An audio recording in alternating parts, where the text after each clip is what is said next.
The royal servant. The king of Camara in Africa was a proud and stern man, feared by all his subjects.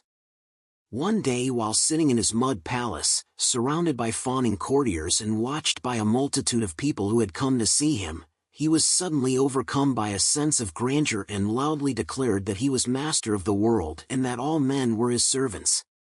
"You are mistaken," said a frail voice.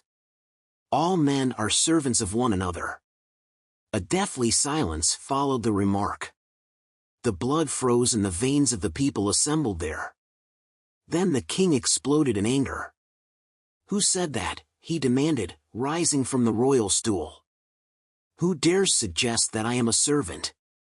"I do," said a voice in the crowd, and the people parted to reveal a white-haired old man, leaning heavily on a stout stick. "Who are you?" asked the king. "I am Boubacar," said the man. "We have no water in our village. I have come to ask for a well to be dug there." "So you are a beggar," roared the king, striding down to where the man stood. "Yet you have the temerity to call me a servant." "We all serve one another," said Boubacar, showing no fear, "and I will prove it to you before nightfall." "Do that," said the monarch.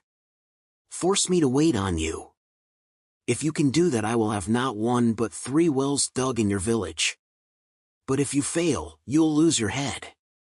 "In our village," said the old man, "when we accept a challenge, we touch the person's feet." "Let me touch your feet." "Hold my stick." The king took the stick and the old man bent down and touched the monarch's feet.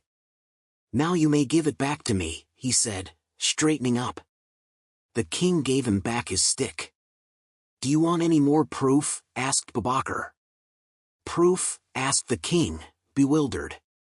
"You held my stick when I asked you to and gave it back to me when I asked you for it," said the old man. "As I said, all good men are servants of one another." The king was so pleased with the royal servant Boubacar's wit and daring that he not only had wells dug in his village but also retained him as an advisor.